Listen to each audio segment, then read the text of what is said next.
we can neither confirm nor deny the existence of UFOs in Area 51. Imagine if you were a caveman and you stepped into a television studio in 1992. You would not be able to comprehend anything that was going on around you. I believe that's probably where we are in terms of this UFO phenomenon.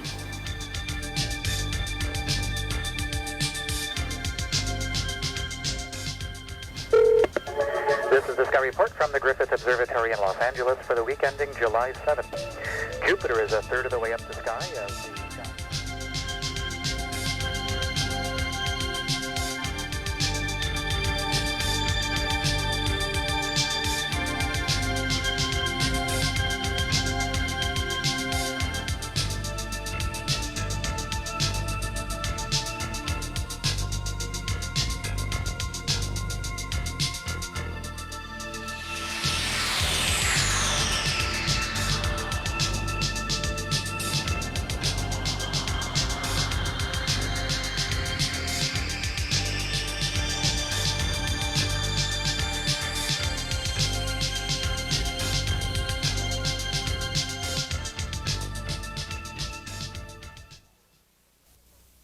All over the world, people are reporting strange objects in the sky.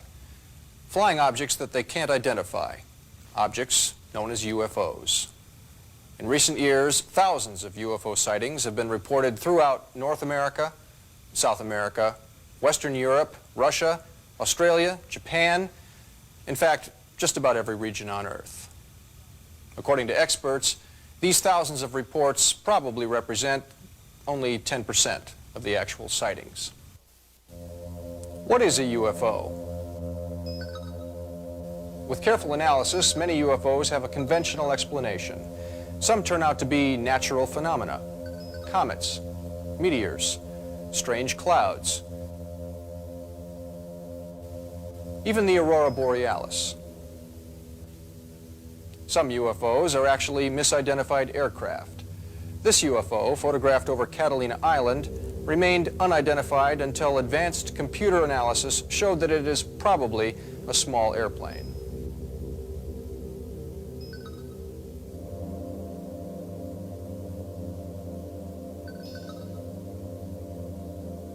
Civilians living near military bases occasionally catch glimpses of aircraft so secret that the government won't even admit they exist. Some of these aircraft could easily be mistaken for a UFO. Some UFOs are fakes. This photo looks convincing, but the photographer admitted that it's actually a hubcap thrown into the air. But some UFOs appear to be intelligently guided physical objects with no conventional explanation. They're usually sighted in the air, but sometimes on the ground. Their behavior often suggests advanced technology, and many researchers believe that some UFOs may be extraterrestrial spacecraft. Supporting this idea, some UFOs are sighted with beings that could be called aliens.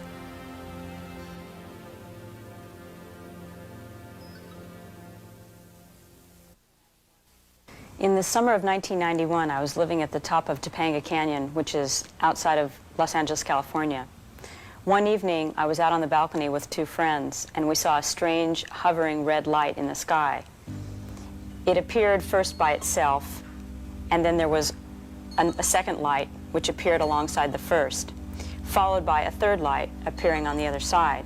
When I got out of my car and walked underneath the object, I had a tingling sensation all over my body. My kneecap and my wrist started aching, and I could tell that there was a force that was causing some kind of a problem.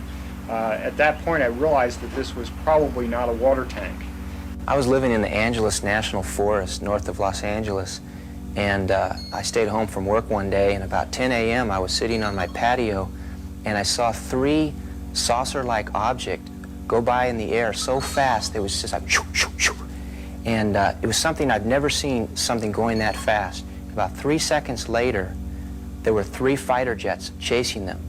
The amazing thing was that the fighter jets were going their full speed, but seemed to be standing still compared to the speed of the saucer-like objects. I saw in the distance a UFO floating along, probably a mile away from me, over these fields of wheat, emitting a very large beam of light, just incredibly bright, just illuminating like day the area it was going. It was so bright.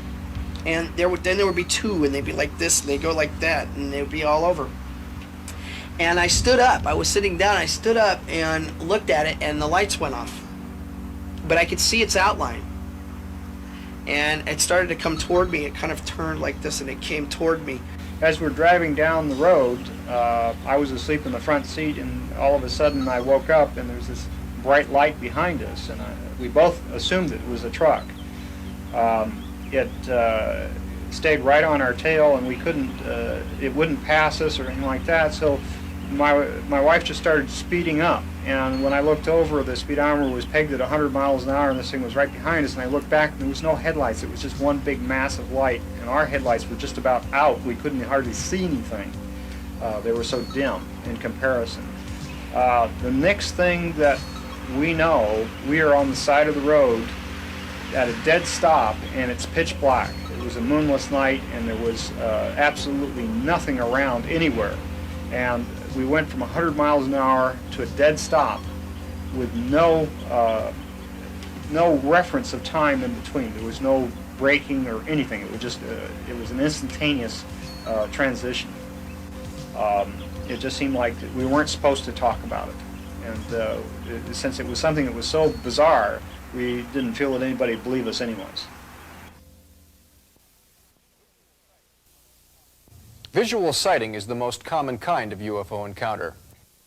Sightings almost always occur by surprise, so most witnesses are unprepared to take photos.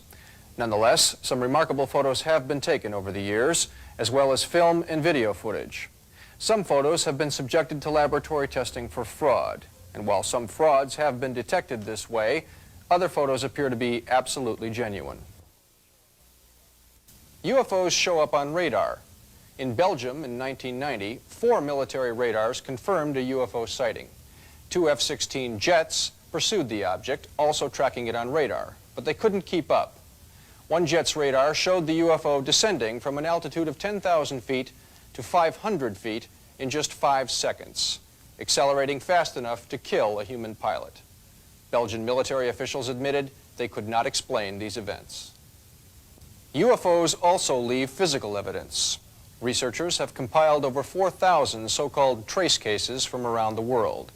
Physical traces can include rings of scorched vegetation, indentations in the ground, even fragments of strange metal.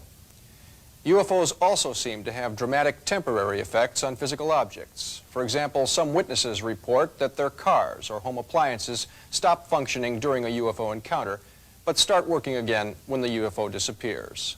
Some researchers surmise that something about UFO propulsion may affect electrical systems. UFOs may also be related to strange cases of livestock mutilation and crop formations. Since at least 1967, hundreds of cattle and other animals have been found dead and mutilated on the open range. Typically, one or both eyes, one or both ears, tongue and jaw tissue, and various internal organs have been cut away with surgical precision. Researchers have determined that the cuts seem to be made with high heat, possibly by a laser. In cases throughout the United States and Canada, as well as Brazil, Australia, and many other countries, there is never a sign of human activity around the carcasses, nor is there any explanation for the technical precision of the cuts. In many cases, however, witnesses report seeing lights in the sky over areas where carcasses are later found, and a few witnesses have even said they've seen animals being lifted as if by levitation, into a waiting UFO.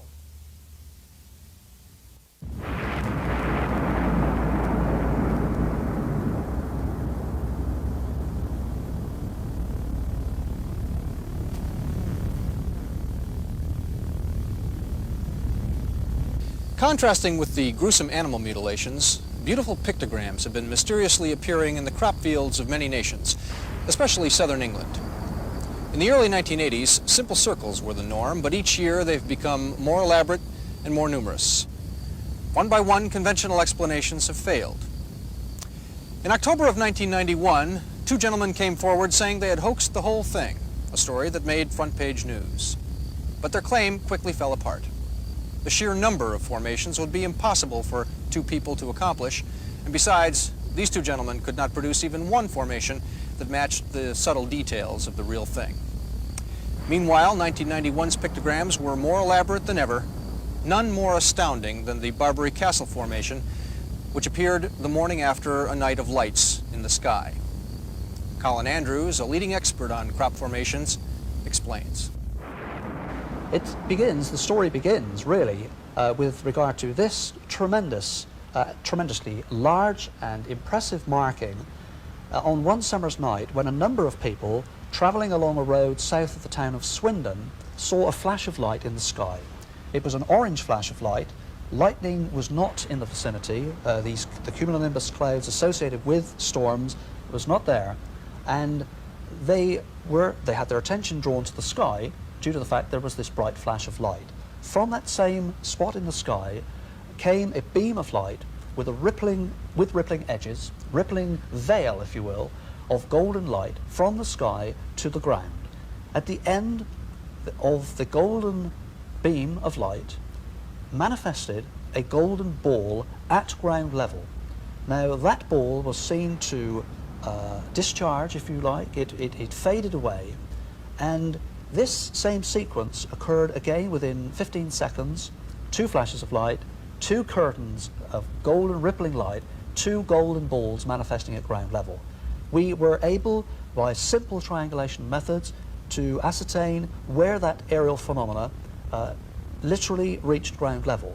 And the pattern you've just seen was precisely that spot, that night, that pattern arrived in that field.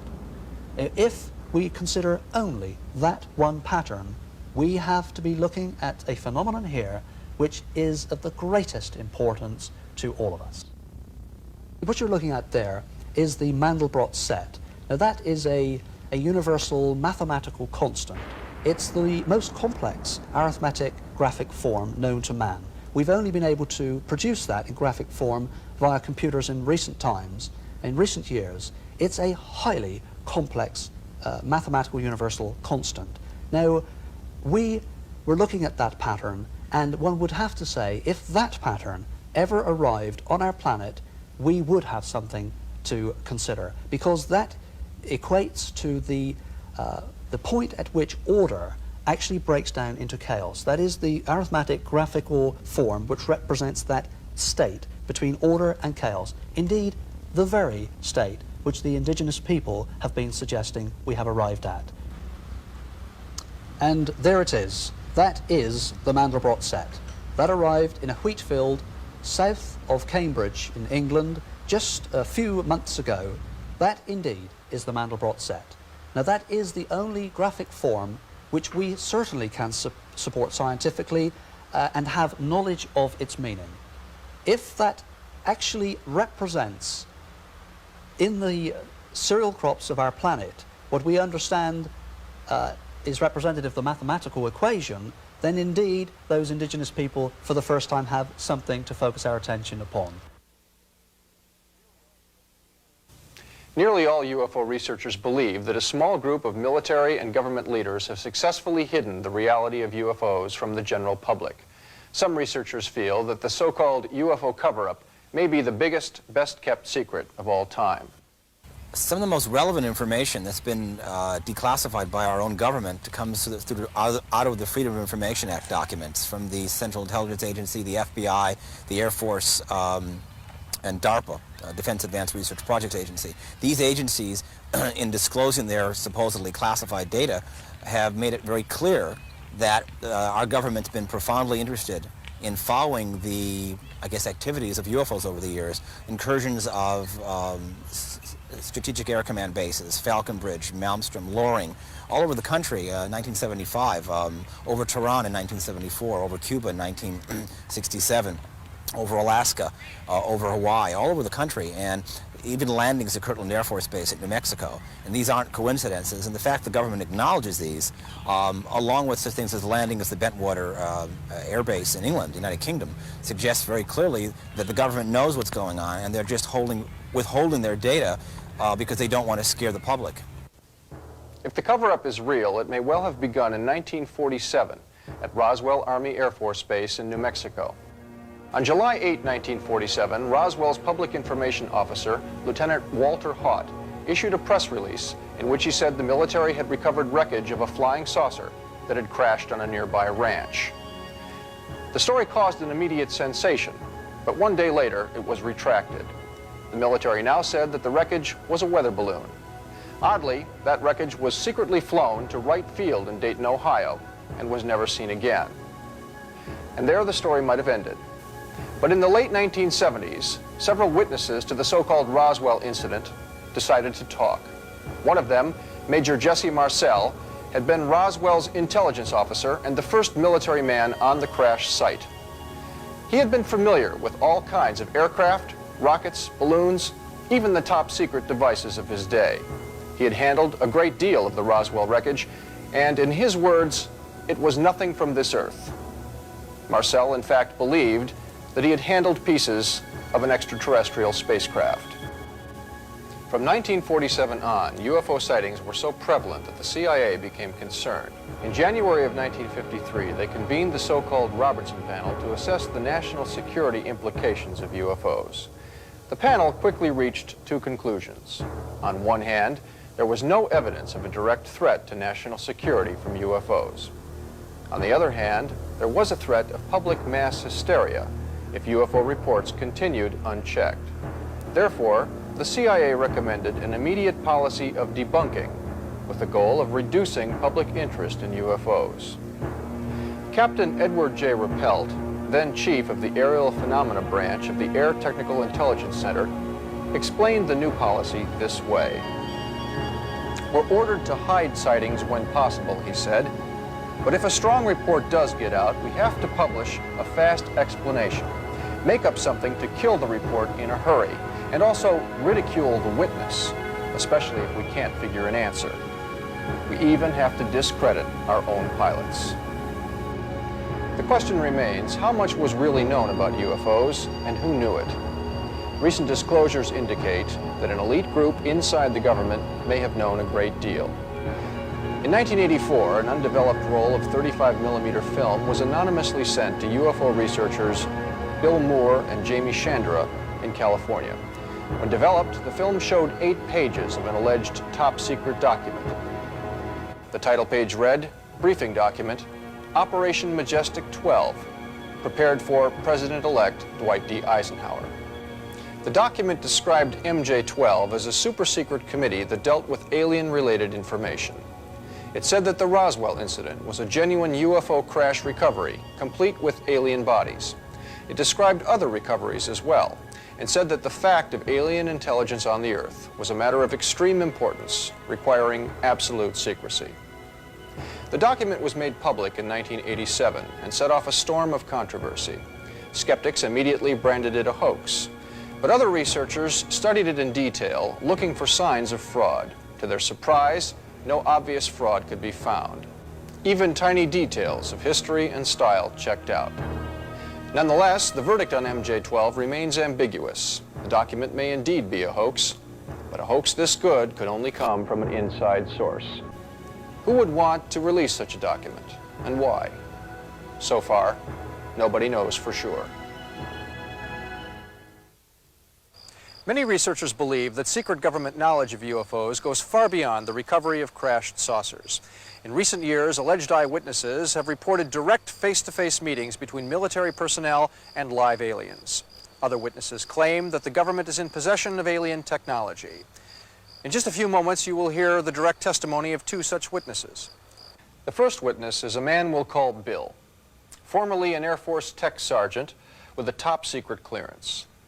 In 1965, Bill was stationed at Peterson Field in Colorado Springs. One day, he was assigned as a steward aboard an airplane with a secret destination. The plane flew to Washington, D.C., where it picked up a 2-star general. It then flew to Wright-Patterson Air Force Base and picked up an 8-man civilian science team. Finally, it flew to Alamogordo, New Mexico, arriving in the evening. The next morning, Bill and the others got on a bus and drove until they reached a box canyon. Here's how Bill describes what happened next. We went on in, all of a sudden it opened up, and here's Quonset huts, hangars, and a flight line.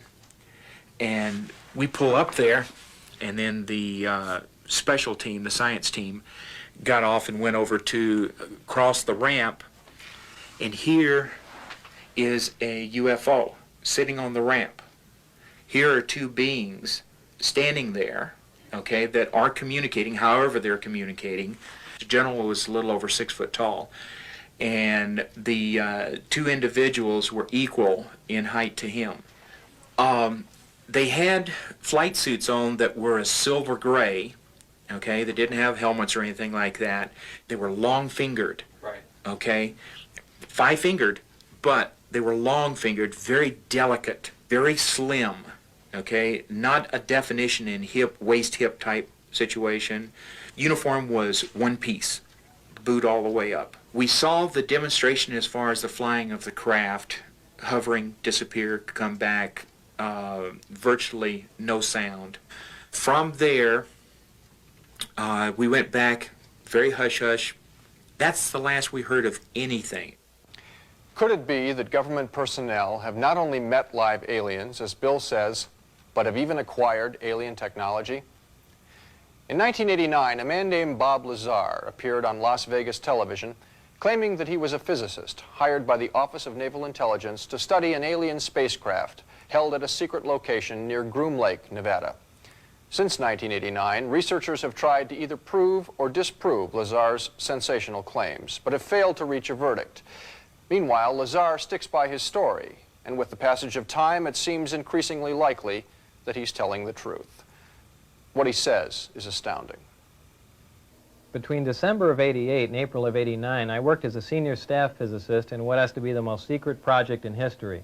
My place of work was a facility at an area known as S4 on the Nellis Air Force Range in central Nevada. Area S4 is located approximately 15 miles south of the infamous Area 51 installation at Groom Lake, where the U-2 and SR-71 spy planes were developed. For the duration of my employment at S4, I was paid by the United States Navy.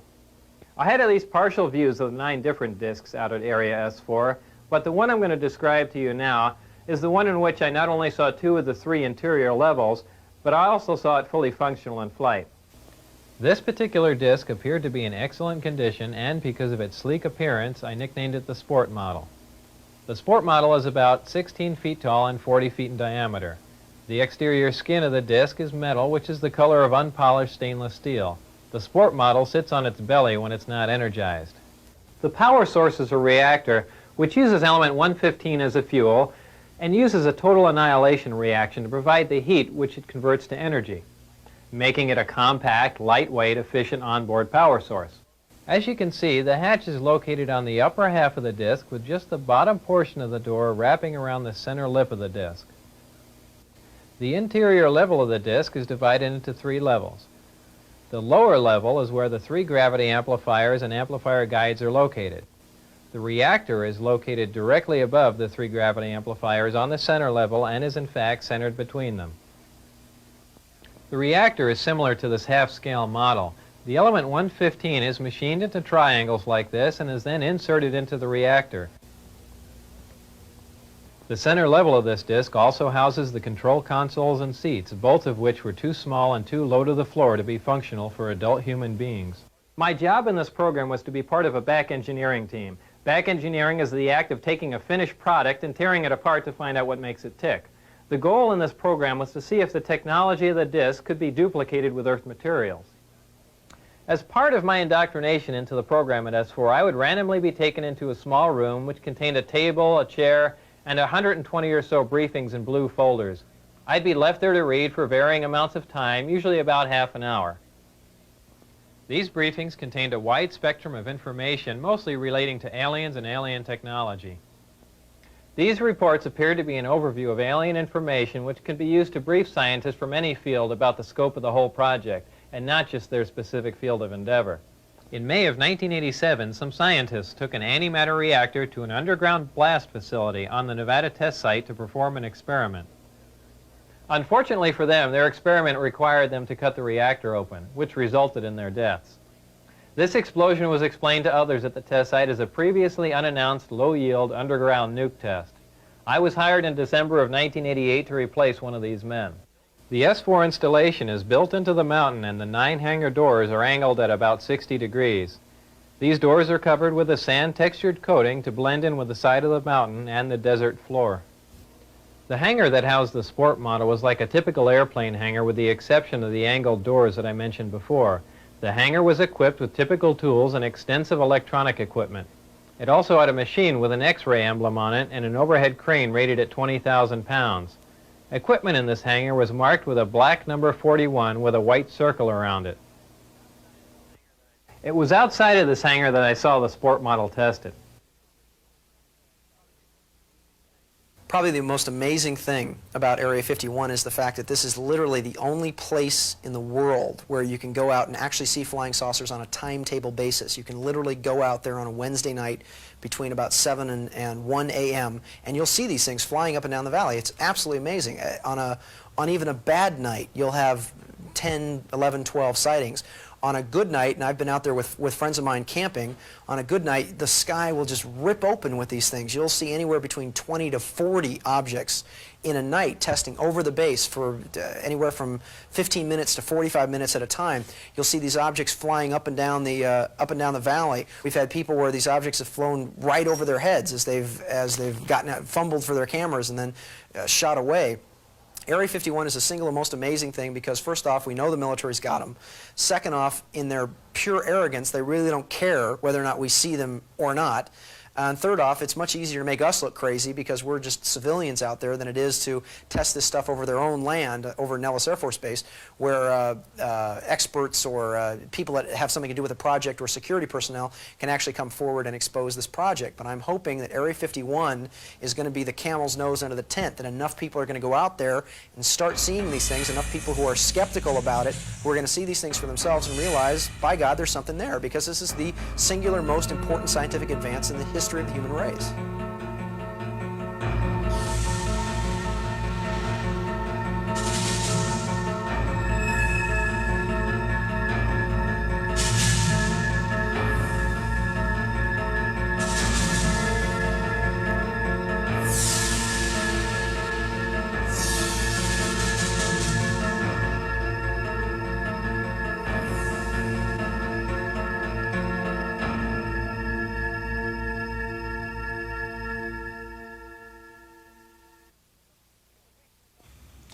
If at least some people in government know that UFOs are real, why don't they just tell us? One reason may be that the UFO situation remains puzzling even to the most knowledgeable experts.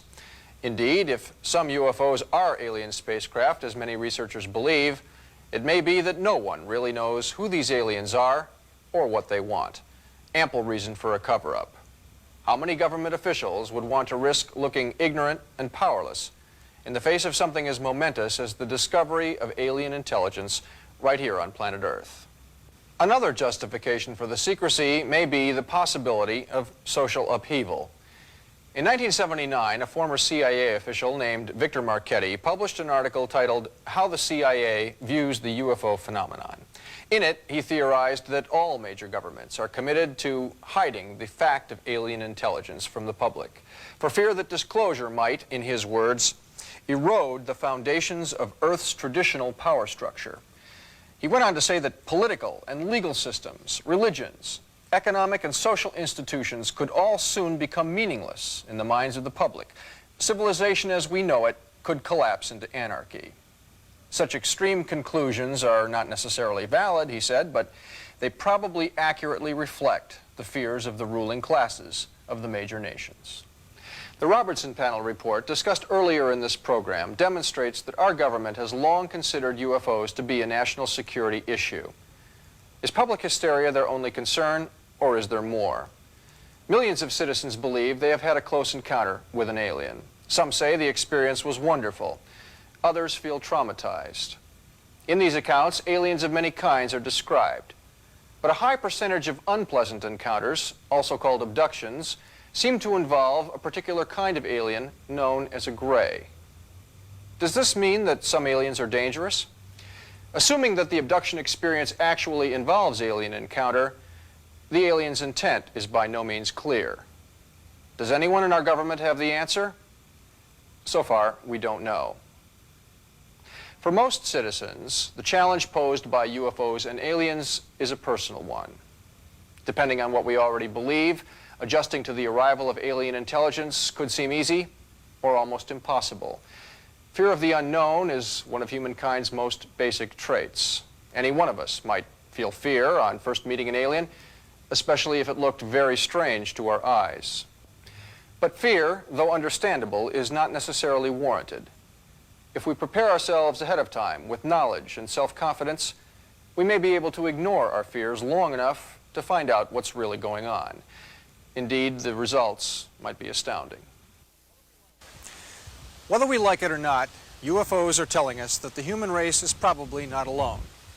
Instead, we probably belong to a galactic community of intelligence, a cosmic neighborhood. If so, we may be approaching a completely new understanding of life in the universe. Such changes occur only rarely in human history. They can seem disruptive and alarming at first, but in the end, they signal a tremendous opportunity for human growth. If this is the final outcome of the UFO mystery, then UFOs might one day be regarded as one of the best things that ever happened to us. I'm Michael Lindemann.